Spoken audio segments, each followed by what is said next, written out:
Que Dios los bendiga, hermanos. Qué gozo podernos congregar nuevamente para glorificar el nombre del Señor. Yo quisiera invitarle que abra su Biblia en el libro de Mateo, capítulo 28, versos 19 y 20. Es un pasaje sumamente conocido y vamos a meditar un poco en lo que el Señor Jesús nos manda hacer acá. Vamos a leerlo, luego vamos a orar y iniciamos con la reflexión. Mateo 28, versos 19 y 20 es un pasaje conocido como la Gran Comisión. Fueron de las últimas instrucciones de Jesús, de las últimas instrucciones que Jesús le dejó a sus discípulos mientras estuvo acá corporalmente, ¿verdad? Y es uno de los mandatos principales que Jesús nos deja a usted y a mí hoy como su iglesia. Somos esos discípulos, ¿verdad? Somos parte de ese, por extensión, de ese primer grupo de discípulos que Jesús formó.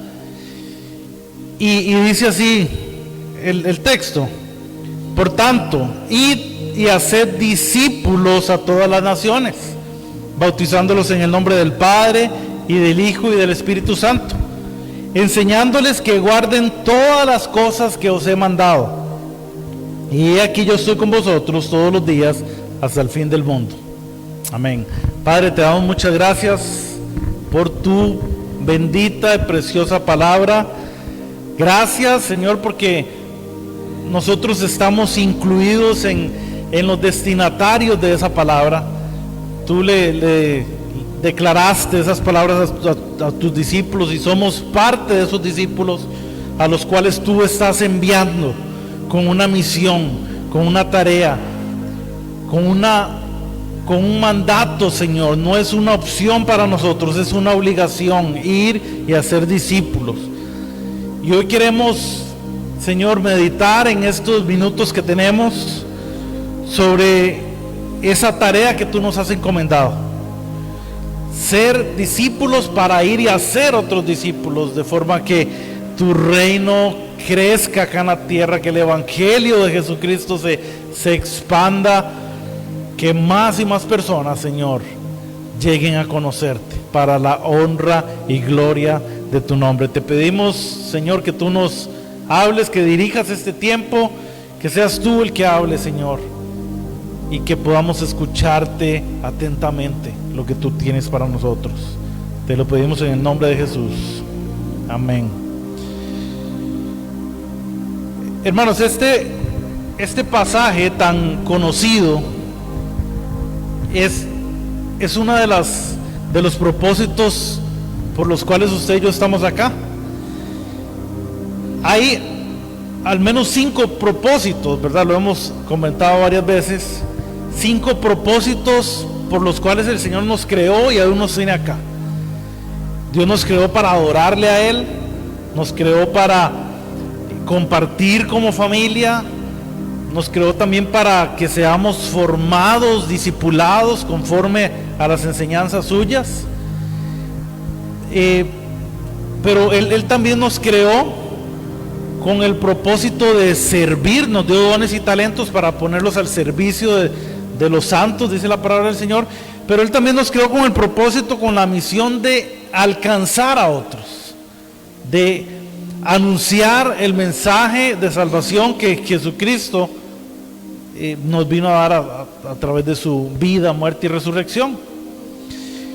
Y si meditamos un poquito, hermano, de los 5 propósitos, 4 de ellos los podemos desarrollar cuando estemos en el cielo. Los podemos seguir desarrollando y todavía mucho mejor, porque ahí todo será perfecto.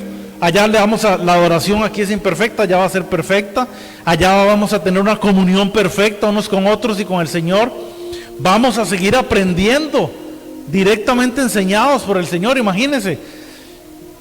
Y vamos a seguirnos sirviendo unos a otros, porque yo estoy convencido que allá no vamos a llegar solamente a estar cruzados de brazos. El Señor nos va a delegar funciones allá que hacer. Pero este propósito de alcanzar a otros con la palabra de verdad, con el Evangelio de nuestro Señor, eso solo puede ser mientras estamos acá.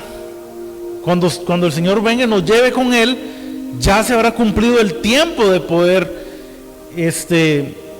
desarrollar este propósito. Y bueno, la iglesia, hermanos, desde siempre, desde el primer siglo, la iglesia siempre ha estado en la necesidad de formar nuevos discípulos que vayan y formen otros discípulos, y de eso se sigue tratando aún el día de hoy.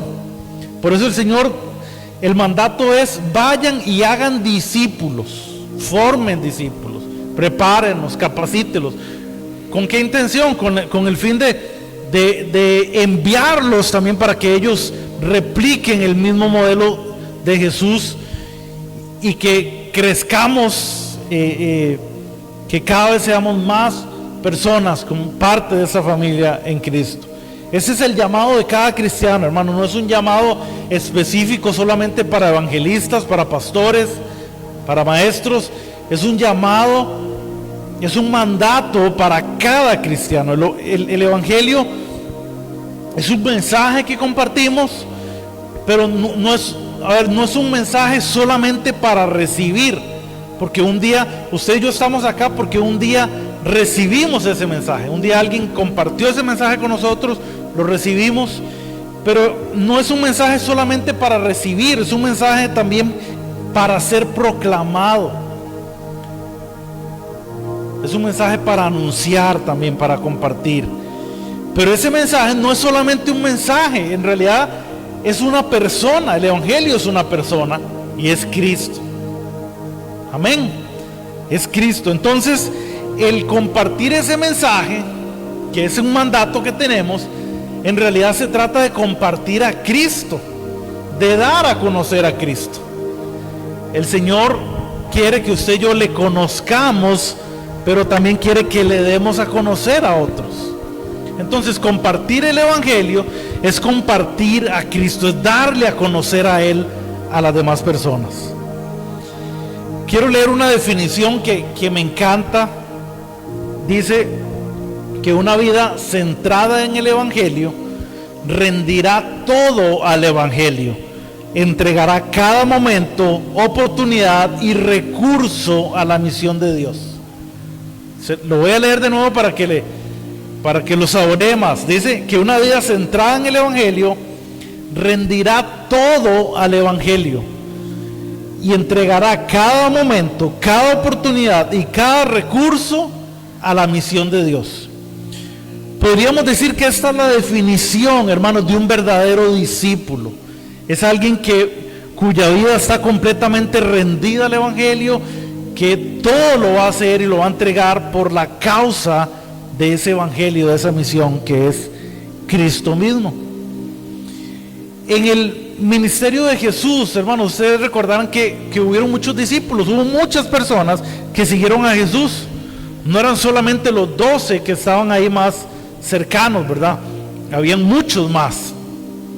Pero no todos los discípulos permanecieron hasta el final.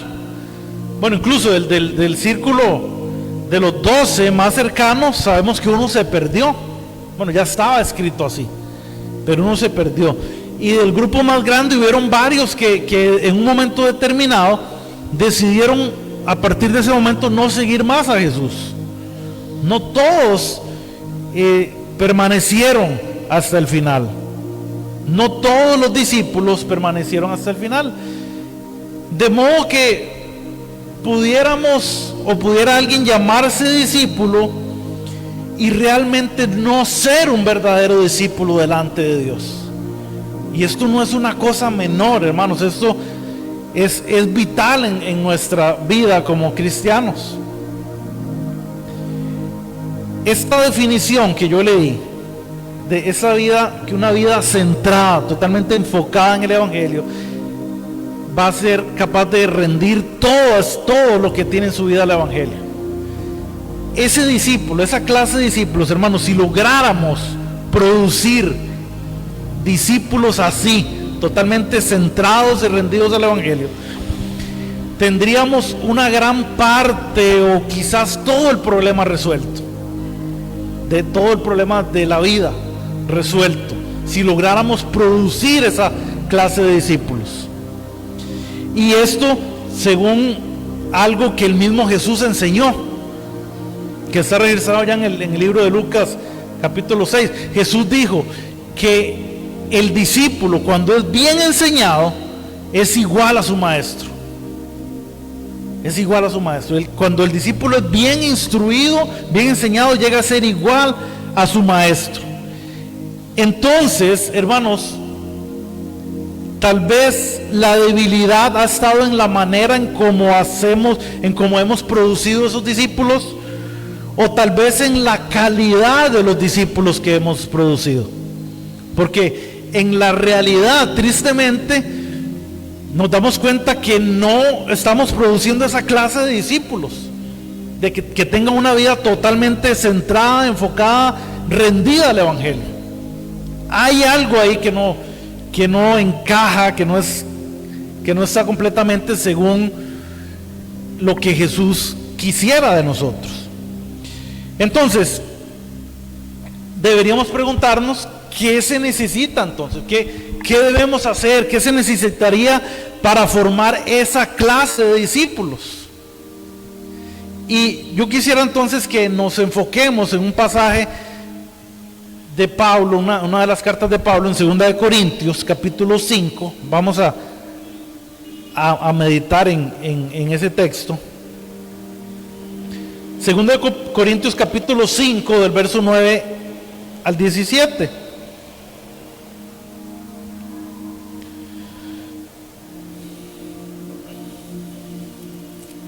Dice así: por tanto, procuramos también, o ausentes o presentes, serle agradables, porque es necesario que todos comparezcamos ante el tribunal de Cristo, para que cada uno reciba según lo que haya hecho mientras estaba en el cuerpo, sea bueno o sea malo.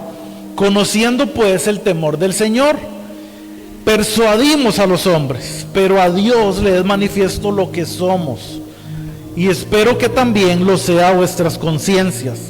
No nos recomendamos pues otra vez a vosotros, sino os damos ocasión de gloriaros por nosotros, para que tengáis con qué responder a los que se glorían en las apariencias y no en el corazón. Porque si estamos locos es para Dios, y si somos cuerdos es para vosotros. Porque el amor de Cristo nos constriñe, pensando esto, que si uno murió por todos, luego todos murieron. Y por todos murió, para que los que viven ya no vivan para sí, sino para aquel que murió y resucitó por ellos. De manera que nosotros de aquí en adelante a nadie conocemos según la carne. Y aun si a Cristo conocimos según la carne, ya no lo conocemos así. Verso 17: de modo que si alguno está en Cristo, nueva criatura es. Las cosas viejas pasaron, he aquí todas son hechas nuevas. Amén. Hermano, este texto describe el tipo de discípulo que Pablo llegó a ser y el que quizás él pudo lograr reproducir en otros. Y hay una enorme realidad que no podemos obviar, que en los 2000 años, en los poco más de 2000 años de la historia de la iglesia, el trabajo de Pablo, la reverencia que él exhibió, la gratitud por el amor que recibió, su entendimiento del mensaje, la pasión por los perdidos, la pasión por la causa de Cristo y su disposición a sufrir en aras de esa causa, hermanos, vean, nada de eso ha sido igualado ni superado por nadie en la historia del evangelismo de la iglesia. Nadie ha alcanzado ese estándar de Pablo. Entonces, si hay alguien que verdaderamente entendió el valor de la vida, de la muerte y la resurrección de Cristo, fue precisamente este hombre, el apóstol Pablo. Y ese entendimiento de la obra redentora de Cristo, ese entendimiento que Pablo llegó a adquirir de la obra redentora de Cristo, fue la primera motivación por la que Pablo hizo todo lo que hizo, por la que Pablo plantó las iglesias que plantó, viajó, todo lo que viajó, todo lo que Pablo hizo, ese entendimiento de toda la obra completa de redención de Cristo fue lo que a él principalmente lo motivó a hacer todo lo que él hizo. Entonces, en este texto que leímos, Pablo revela aquí su corazón misionero, que explica el hecho de que él viviera como vivió, hiciera todo lo que hizo. ¿Cuáles eran las motivaciones de Pablo para vivir así? ¿Qué lo impulsaba a él a hacer lo que hizo? Bueno, en el verso 9, en el primero que leímos de este texto, Pablo dice: procuramos serle agradables. ¿A quién? A Dios. Pablo está diciendo que él tenía la intención de agradarle al Señor. ¿De qué forma? Bueno, en los siguientes versículos, a partir del verso 10 en adelante del texto que leímos, Pablo nos comenta justamente en qué forma él quisiera ser agradable a Dios, y revela cuáles son las motivaciones que lo empujaban a él en esa dirección. Y vamos a ver algunas de ellas. Lo primero que Pablo menciona en el versículo 10 es que dice que llegará un día cuando tendremos que rendir cuentas delante del tribunal de Cristo. Segunda de Corintios 5:10, que lo acabamos de leer. Va a llegar un momento, hermano, en que todas sus obras y todas mis obras serán juzgadas delante del Señor. La palabra del Señor dice que todas nuestras obras tendrán que ser pasadas por el fuego. Y dice que van a haber obras de hojarasca, de madera, de plata, de oro. Es decir, hay obras que cuando sean probadas en el fuego van a quedar, bueno, seguro ni las cenizas, porque se van a quemar, no van a prevalecer. Pero van a haber otras obras, como el oro, como la plata, que van a ser probadas en el fuego y que van a permanecer, que van a ser halladas agradables delante del Señor. Y es importante entender este obrar que el Señor menciona acá, porque no se trata de nuestras obras humanas. O sea, sí, pero a ver, Cristo obrando a través de nosotros. Pablo lo menciona ya en Efesios capítulo 2, dice que usted y yo fuimos escogidos por Él, que fuimos destinados para buenas obras, para que anduviésemos en ellas, que el Señor preparó de antemano buenas obras para que usted y yo andemos en esas buenas obras. Esas obras son divinas, esas obras no son nuestras. El Señor las preparó, Él las tiene listas, Él es quien actúa a través de nosotros para que caminemos en esas buenas obras. Nuestras propias obras humanas no son buenas obras, porque están contaminadas por el pecado, están manchadas por el pecado. Y eso no puede ser agradable delante del Señor. Entonces, todo lo que usted y yo podamos hacer por puro esfuerzo humano, esas obras no tienen ningún mérito, ningún valor delante del Señor, porque están contaminadas por el pecado. ¿Cuáles son las buenas obras entonces? Bueno, es más bien negarme a mí mismo, morir yo, permanecer, como Pablo lo dice allá en Gálatas 2:20, con Cristo estoy juntamente crucificado. Ya yo no soy el que vivo, es Cristo el que vive ahora en mí. Entonces lo que yo era antes ya se murió, quedó allá en la cruz. Ahora es Cristo el que vive, el que se expresa a través de mí, el que anda en esas buenas obras que el Señor preparó de antemano para mí. Esas buenas obras, todas las obras un día serán juzgadas delante del Señor. Un día usted y yo vamos a tener que comparecer delante del tribunal de Cristo. Ese tribunal, no es para juicio, digamos, ahí no se va a determinar quién es salvo y quién no. Los que vamos a estar allá somos salvos, todos, porque de todas formas la salvación no es por obras. pero sí van a ser juzgadas nuestras obras. Entonces Pablo dice, bueno, yo quiero serle agradable a Él. Lo primero, la primera motivación que Pablo menciona ahí es que dice, porque un día nuestras obras van a ser juzgadas delante del Señor. Acá en la justicia terrenal, cuando alguien comparece ante las autoridades para determinar si sus obras fueron malas o no, la justicia terrenal pues también comete errores, ¿sabes? Hay un margen de error, ¿verdad? Siempre. Pero el juez perfecto será quien juzgue nuestras obras. Ahí no hay margen de error alguno. No lo podremos engañar, no podremos aparentar, no podremos nada. Él conoce todo a profundidad nuestro corazón, las intenciones de nuestro corazón. Y un día vamos a presentarnos y a comparecer delante de Él. Pablo dice, bueno, el saber esto a mí me motiva para tratar de serle agradable a Él. Que vamos a presentarnos delante de Él y que serán juzgadas nuestras obras. Vamos a rendir cuentas delante del tribunal de Cristo. La segunda motivación que Pablo menciona ahí está en el versículo 11. Pablo dice, conociendo el temor del Señor. Conociendo pues el temor del Señor, persuadimos a los hombres.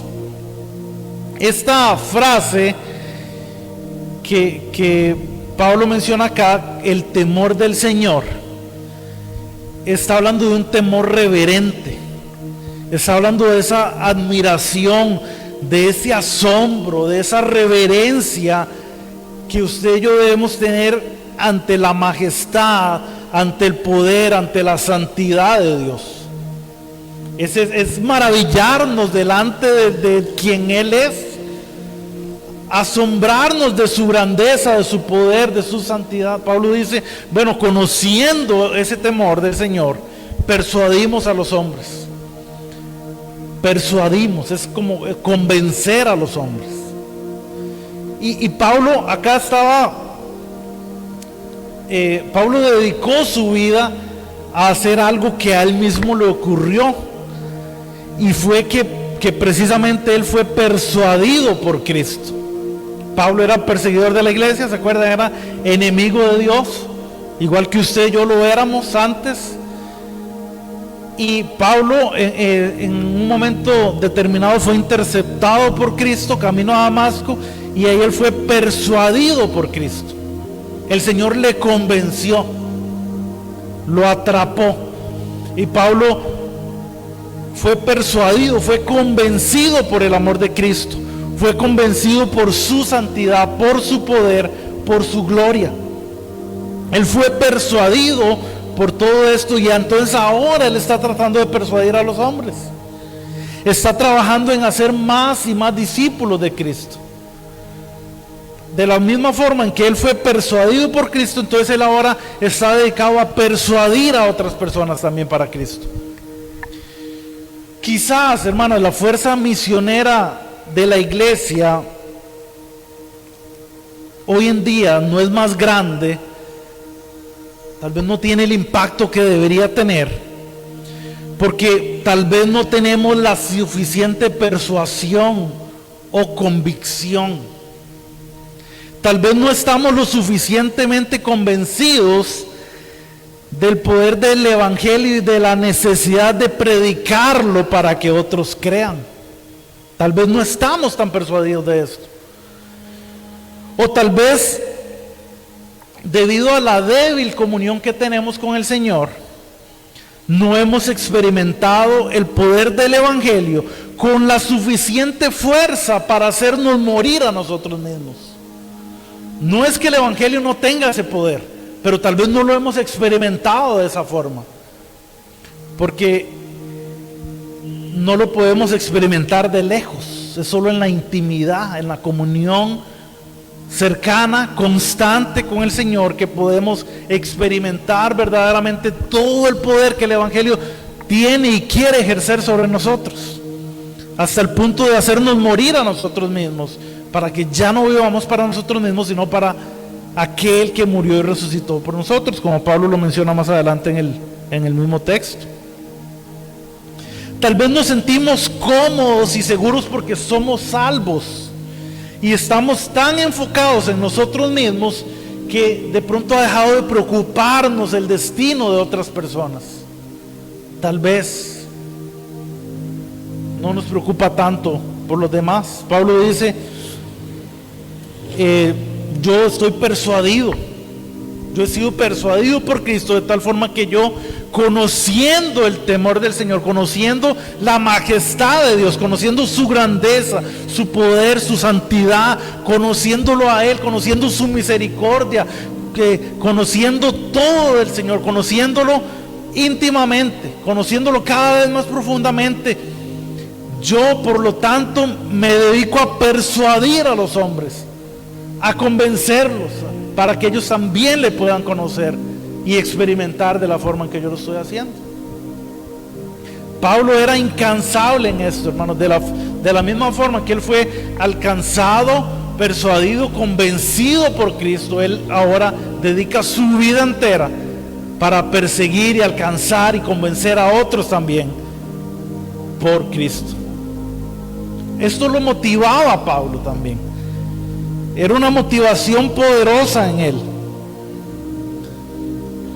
La tercera motivación que Pablo menciona acá, la vemos en el versículo 14. Dice, el amor de Cristo nos constriñe. Hay otra versión que dice, el amor de Cristo nos apremia, nos presiona, nos apura,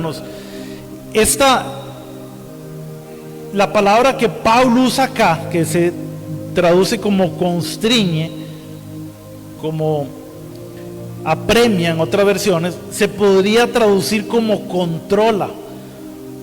Podríamos leerlo, el amor de Cristo me controla. Pablo lo que está diciendo es que el amor de Cristo me tiene pegado entre la espada y la pared, me tiene acorralado, me tiene atrapado. No tengo ninguna otra opción de vida que no sea responder con intensidad, con pasión a esa experiencia del amor de Cristo, porque es que ese amor me atrapó, me tiene rodeado completamente. No hay a ningún otro lugar al que yo pueda ir. Estoy arrinconado, acorralado, me atrapó completamente el amor de Cristo. Es lo que Pablo dice acá. No tengo otra alternativa. Y ese amor de Cristo me impulsa para ir, para seguir predicando, para seguir persuadiendo a los hombres, para que le conozcan también a Él. Es que ese amor es fuerte, hermano, es poderoso. Pablo dice, no tengo escapatoria, no me puedo escapar del amor de Cristo que yo he llegado a experimentar. Me tiene acorralado totalmente. Aunque quisiera escaparme, no puedo escaparme. No tengo otra opción. Vean como Pablo lo dice en Romanos 1:14. Pablo dice, a griegos y a no griegos, a sabios y a no sabios, soy deudor. La Nueva Biblia de las Américas dice, tengo obligación, tanto para con los griegos como para con los bárbaros, para con los sabios como para con los ignorantes. Tengo obligación, dice Pablo. Pablo aquí no está diciendo, Pablo no dice, bueno, es que yo tengo el deseo de predicarle a otros. O no está diciendo, bueno, es que yo tengo como una inquietud, como algo ahí que yo siento como ganas de... No, Pablo dice, tengo la obligación de predicar a todas las personas. Es una obligación. De hecho, Pablo lo dice a los corintios, dice, ay de mí si no predico el evangelio. Vean el nivel de compromiso, hermano, que Pablo adquirió. Pablo entendió que ese amor de Cristo que lo acorraló, que lo atrapó, no le permitía irse por otro camino, no podía escaparse de ese amor de Cristo. Y ese amor de Cristo lo tenía tan atrapado, tan acorralado, que Pablo dice, yo no tengo ninguna otra opción para mi vida que no sea predicar a Cristo y su amor y su misericordia para con nosotros. tengo la obligación, no es un deseo ahí, no es una inquietud, no es como que yo siento una cosita ahí, no, tengo la obligación de hacerlo. Ay de mí si no predico el evangelio. Pablo estaba atrapado completamente por ese amor de Cristo. La siguiente motivación que Pablo menciona está en el versículo 15, y es su sentido de gratitud por la obra de Cristo a su favor. Volvamos a leer lo que Pablo menciona. Y por todos murió, para que los que viven ya no vivan para sí, sino para aquel que murió y resucitó por ellos. Uno de los grandes problemas, hermanos, que tenemos la iglesia universal de Cristo, uno de los grandes problemas que tenemos es que le presentamos el evangelio a la gente como una decisión que debe tomar, pero que a partir de tomar esa decisión puede seguir viviendo como siempre. Eso no es el evangelio. El evangelio es más como lo que Pablo dice en este versículo 15 que leímos. ¿Qué dice Pablo? Que los que vivan ya no vivan para sí, sino que vivan para aquel que murió y resucitó por ellos. El evangelio tiene más que ver con esto, que mi vida ya no me pertenece a mí, fue comprada por alguien. Entonces ya yo no puedo vivir viviendo para mí mismo, para mis planes, para mis gustos, para mis propósitos, para mis metas, para mis sueños, para mi reino. Ya yo no puedo vivir de esa forma. Yo tengo que vivir para aquel que me compró a mí, aquel que me compró. En 1 Corintios 6, 19, Pablo lo menciona. ¿O ignoráis que vuestro cuerpo es templo del Espíritu Santo, el cual está entre vosotros, el cual tenéis de Dios, y que no sois vuestros? Porque habéis sido comprados por precio. Glorificad pues a Dios en vuestro cuerpo y en vuestro espíritu, los cuales son de Dios. Pablo tenía esto clarísimo, hermanos. Ya él no era suyo. Alguien lo compró, alguien pagó por él. Alguien pagó un precio enorme por su vida, y por la suya y por la mía también. Entonces, a veces le decimos a la gente, bueno, usted debe tomar una decisión, ¿dónde va a pasar la eternidad? Pero puede tomar la decisión y seguir viviendo como siempre. Eso no es el evangelio. El evangelio es entender que ya mi vida no me pertenece a mí, porque ya alguien me compró, pagó por mi vida, pagó un rescate y pagó con su sangre. Mi vida ya no es mía. Ya yo no puedo vivir como antes.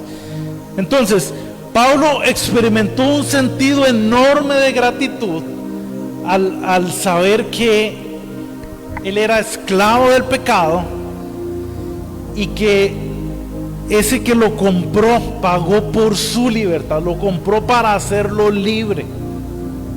Lo compró para hacerlo libre. Hay una historia que se cuenta de Abraham Lincoln. Ustedes recordarán, Abraham Lincoln fue el presidente que abolió la esclavitud en los Estados Unidos. Y en una ocasión, antes de ser presidente, antes de abolir la esclavitud, bueno, ya él era un activista que luchaba en pro de esa causa, de la abolición de la esclavitud. Y en una ocasión él va al mercado de esclavos, porque ahí vendían a los esclavos, ¿verdad? Vendían a las personas. Compra una esclava. Inmediatamente al comprarla la dejan en libertad, le dice que ella es libre, que puede hacer lo que quiera. Y ella queda totalmente confundida, porque era algo totalmente nuevo para ella, no entendía lo que estaba pasando. ¿Cómo es? ¿Quiere decir que soy libre? Sí, eres libre. O sea, yo puedo hacer lo que yo quiera. Puedes hacer lo que quieras porque eres libre. Yo puedo decidir por mí misma, yo puedo tomar mis propias decisiones. Puedes hacerlo porque eres libre. Entonces yo puedo ir donde yo quiera ir. Puedes ir donde quieras ir porque eres libre. Entonces le dice, bueno, entonces yo decido ir donde tú vayas.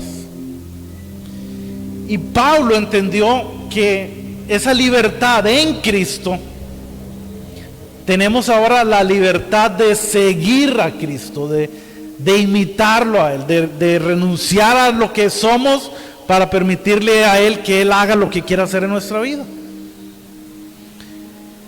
En realidad somos esclavos de Cristo, pero el esclavo en Cristo tiene muchos mejores beneficios que cualquier libre que se crea libre en el mundo. Pablo lo menciona también, que o somos esclavos de Cristo o somos esclavos del pecado. La libertad que Cristo nos dio, por la que nos compró, es para hacernos libres de las ataduras del pecado. Sin Cristo, hermanos, igual usted y yo éramos esclavos, pero a ver, no teníamos decisión alguna. Estábamos totalmente esclavizados al pecado. Con Cristo, libres en Cristo, usted y yo podemos decirle no al pecado. Tenemos la libertad de decidir no pecar, porque Él nos ha hecho libres. Sin Cristo solo teníamos dos opciones: o pecar o pecar. No había otro camino para nosotros.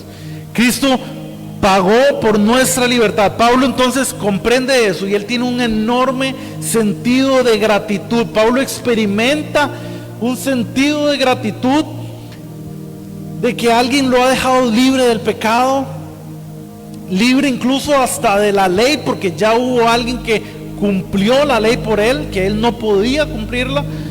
Alguien lo hizo totalmente libre, y esta es una de sus motivaciones más poderosas: la gratitud que él sentía con el Señor, porque lo liberó, lo hizo libre del pecado, de la muerte, de todas las consecuencias de ellas, del pecado.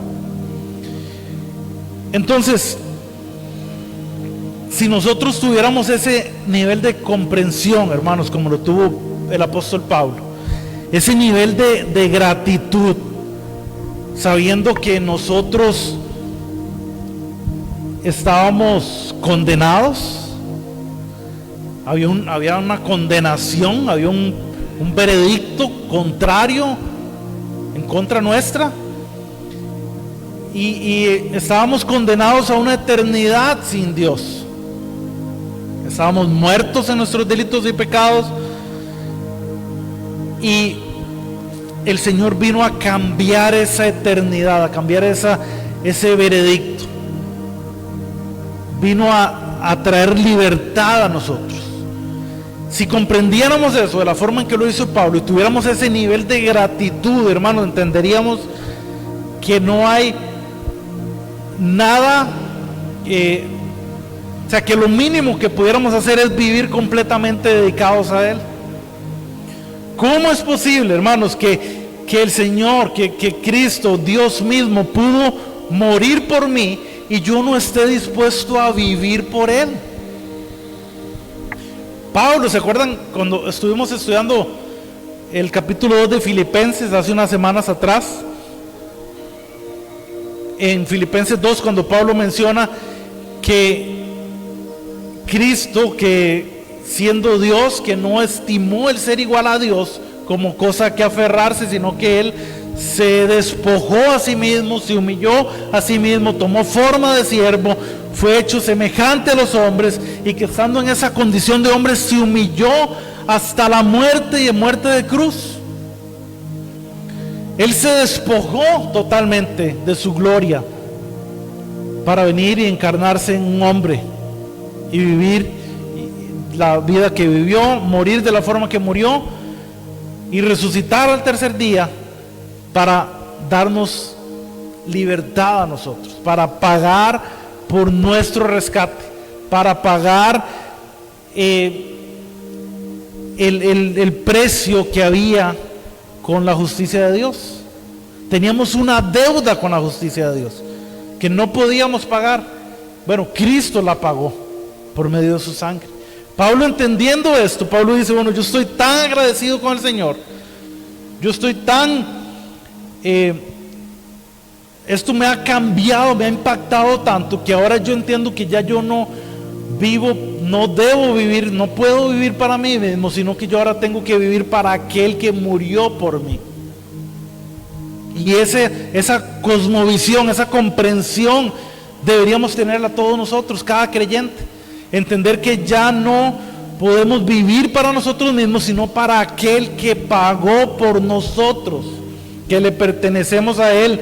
Y en gratitud, porque Él nos dio libertad, debemos vivir para Él. Apocalipsis 12:11 dice, hablando de creyentes que en tiempos de aflicción, y ellos, hablando de conflicto con Satanás, ¿verdad? El conflicto, y ellos le han vencido por medio de la sangre del Cordero y de la palabra del testimonio de ellos, y menospreciaron sus vidas hasta la muerte. O sea, aún hasta sus propias vidas las menospreciaron.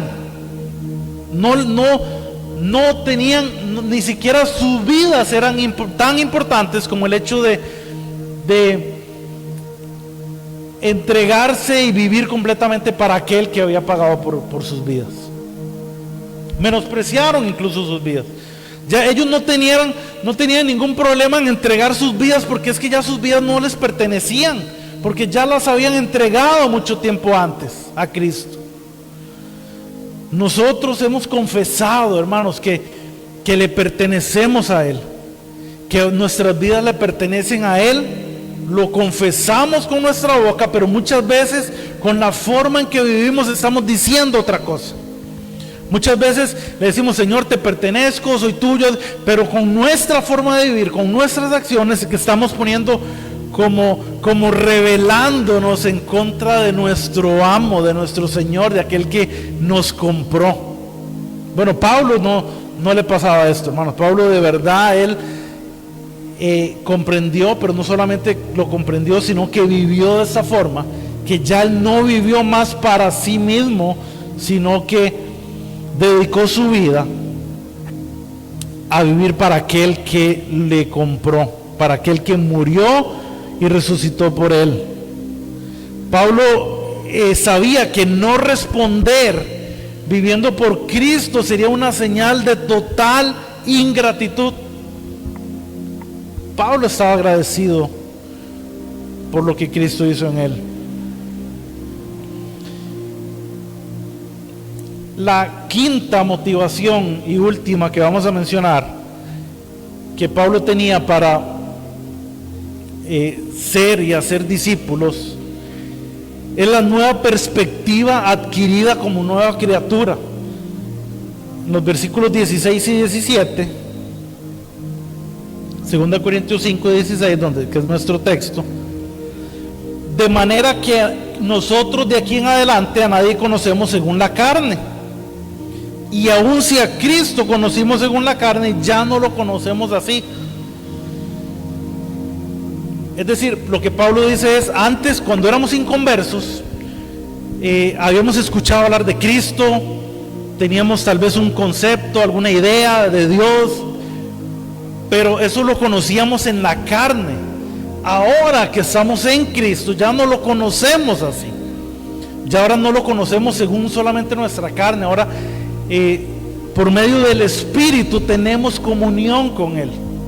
Ahora Él está en nosotros, nosotros estamos en Él, estamos unidos a Cristo. Entonces Pablo dice, de manera que ya ahora no solo a Cristo, sino que a nadie conocemos según la carne. Lo que Pablo está diciendo es que ahora tenemos una nueva perspectiva de vida. De modo que si alguno está en Cristo, dice el verso 17, nueva criatura es. Tenemos una perspectiva a partir del momento de mi conversión.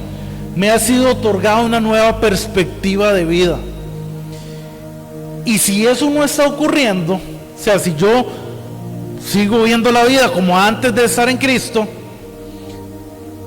es porque estoy permitiendo que el mundo corrompa mi mente para que yo no pueda hacer lo que se supone que debería estar haciendo de forma natural.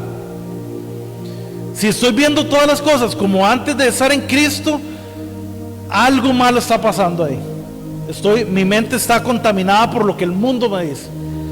Porque a la nueva criatura se le da una nueva perspectiva de vida también. Ya no conocemos a nadie según la carne, es lo que Pablo dice. Cuando Pablo vino a Cristo, hermano, su vida cambió radicalmente, completamente. Su corazón fue sensibilizado hacia Dios, pero también fue sensibilizado hacia los perdidos, hacia aquellos que aún no le conocían. Su mente fue totalmente transformada, de modo que él ahora pensaba totalmente diferente a como pensaba antes de conocer a Cristo. Hubo un cambio radical en la vida de este hombre. Hubo un antes y un después totalmente marcado. Ya la perspectiva que él tenía de la vida, de todo, ya no era la misma. En Filipenses, lo estudiamos hace varias semanas. Filipenses capítulo 1, versos 2 y 13, Pablo, cuando estaba preso en Roma, ¿se acuerdan? Él escribe la carta y él dice a los hermanos, vean, les tengo que contarles algo maravilloso que está pasando aquí donde estoy encarcelado. Dice Pablo, quiero que sepan, Filipenses 1:12, que las cosas que me han sucedido han redundado más bien para el progreso del evangelio, de tal manera que mis prisiones se han hecho patentes en Cristo en todo el pretorio y a todos los demás. ¿Se acuerdan que lo meditamos en ese texto hace un par de meses? Pablo está encarcelado en Roma, está preso, está con grilletes en pies y manos, con un custodio de la guardia pretorial, que era la guardia personal del César, la guardia de élite del ejército romano. Uno de los soldados encadenado a él 24 horas al día, se turnaban, se cambiaban en turnos de 8 horas, y Pablo estaba encadenado. O sea, era algo terrible desde el punto de vista humano. Pero Pablo, en su condición de nueva criatura, ahora en Cristo, ya el viejo Pablo murió, el Saulo de Tarso que perseguía a la iglesia ya murió. Ahora era Pablo el apóstol del Señor, el siervo de Cristo, el esclavo dulos de Cristo, con una nueva perspectiva totalmente diferente. Esa situación que le aconteció, que humanamente pudiera ser visto terrible, Pablo dice, hermanos, tengo algo maravilloso que contarles. Esto que me pasó más bien ha redundado en algo precioso, en algo hermoso. El evangelio de Cristo se está extendiendo. Aún los mismos guardias, la misma guardia pretoriana está respondiendo al mensaje del evangelio de Jesucristo, porque tenía una perspectiva totalmente diferente, hermanos, de la vida ahora en Cristo. Cuando escuchamos que somos nuevas criaturas, cuando leemos este texto, por ejemplo, es un pasaje muy conocido, lo citamos muchas veces, ¿verdad? De modo que si alguno está en Cristo, nueva criatura es. Cuando pensamos en eso, nos alegramos porque nuestros pecados fueron perdonados, porque todo lo viejo quedó atrás. Y eso es verdad, eso es cierto, hermanos. Pero eso no es lo único que es verdad, porque también es cierto que esa nueva criatura ahora tiene un nuevo dueño, una nueva perspectiva de vida, un nuevo propósito, nuevas metas que yo tengo que considerar para vivir de acuerdo a ellas. Yo tengo que tener todo eso claro. Tengo que entender que como nueva criatura ya yo no puedo vivir como vivía antes, porque tengo un Señor, tengo un amo al que le pertenezco. Amén. En Lucas 9:61, Jesús menciona algo relacionado a esto. Entonces también dijo otro: te seguiré, Señor, pero déjame que me despida primero de los que están en mi casa. En la versión de Mateo dice: Señor, te seguiré, pero primero déjame que entierre a mi padre. Y Jesús le dijo: ninguno que poniendo su mano en el arado mira hacia atrás es apto para el reino de Dios. En el contexto de este pasaje, este hombre que le dijo: Señor, primero déjame que entierre a mi padre, en el contexto en realidad no era que el padre de él había muerto, sino es como que él está diciendo: Señor, mi padre ya es mayor, ya tiene cierta edad, déjame que primero lo disfrute, que comparta con él ahí los años que le quedan, y cuando mi padre muera, entonces yo te voy a seguir. Y en ese contexto entonces Jesús le responde: ninguno que poniendo su mano en el arado y mira hacia atrás es apto para el reino de Dios. Porque es que ahora se nos ha sido dada una nueva perspectiva de vida, hermanos. Ahora usted y yo tenemos que estar enfocados en Cristo y solamente en Cristo. No es que tengamos que entonces que hacer a un lado a la familia, a los amigos y a todo el mundo, y ahora nadie me importa. No, es todo lo contrario. Porque es que si yo estoy enfocado en Cristo, el Señor más bien va a poner en mí el ser de bendición también para otras personas, pero desde la perspectiva de Cristo, no es de la mía propia. Yo no puedo estar trabajando, arando la tierra y viendo para otro lado. Es lo que el Señor dice: el que haga eso no es apto para el reino de Dios. Pablo adquirió una una perspectiva totalmente nueva. Usted y yo nos ha sido dada una nueva perspectiva como nuevas criaturas. Y esta frase que Pablo menciona en el versículo 17, de modo que si alguno está en Cristo, esa frase en Cristo, de hecho es una frase muy paulina. Aparece 76 veces en las cartas de Pablo. 76 veces. Y él usa esa frase para referirse a alguien que verdaderamente ha nacido de nuevo y ha experimentado el resultado de la muerte, la vida y la resurrección de Cristo. Ese alguien es al que Pablo se refiere cuando dice: alguno está en Cristo.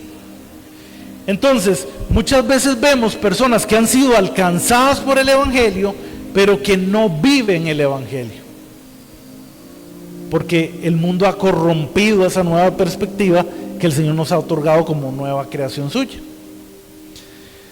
La vida de Pablo, hermanos, es una evidencia de cómo luce verdaderamente una vida que ha sido totalmente transformada por el poder del Evangelio. Lo vemos en Pablo y en muchos otros. En resumen, acá Pablo nos dice dos cosas. En resumen de este propósito, de esta motivación.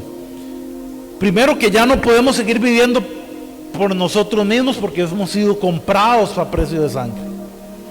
Y en segundo lugar, que ya no podemos considerar nada ni a nadie como lo considerábamos según la carne, porque somos nuevas criaturas y se nos ha dado una nueva perspectiva de la vida, con todo. Ya no tenemos que ver todo según la carne, sino según el Espíritu. Amén. Como conclusión de todo esto, hermanos, el cristiano no puede olvidar, usted y yo no podemos olvidar cómo llegamos al reino de los cielos.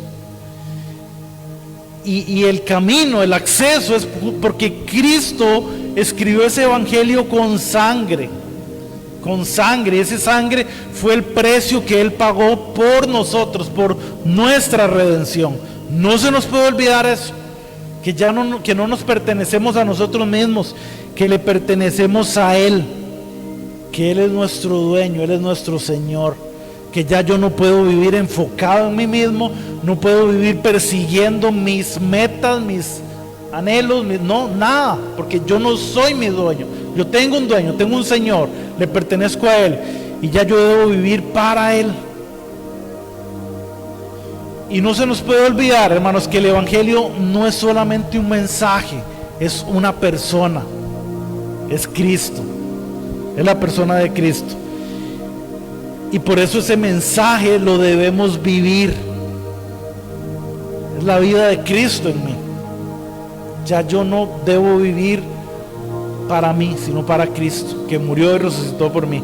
Que cuando las personas a tu alrededor te vean, no te vean a ti, que puedan ver a Cristo en ti. Que cada vez haya menos de nosotros y más de Cristo expresándose a través de nosotros. A Pablo esto lo motivó de tal forma, hermanos, que él dejó todo, absolutamente todo. Hace un par de semanas meditamos en ese texto. ¿Se acuerdan que Pablo nos daba como su currículum de todo lo que él había alcanzado en el mundo, en su esfuerzo humano? Y luego él dice, pero cuantas cosas eran para mí ganancia, ahora todo eso lo he estimado como pérdida. Todo eso para mí ahora es basura, dice Pablo, por causa de Cristo, a fin de conocerlo a Él y ser hallado en Él. Todo lo que yo creía que tenía algún valor, dice Pablo, me he dado cuenta que en realidad no vale nada comparado con Cristo. Ese es el enfoque que debemos tener. Ya que no vivamos nosotros, sino que le permitamos a Cristo que Él viva y actúe y se exprese a través de nosotros. Amén. ¿Qué tal si nos ponemos de pie, hermanos, y le damos gracias al Señor por su palabra, porque Él es fiel? Amén.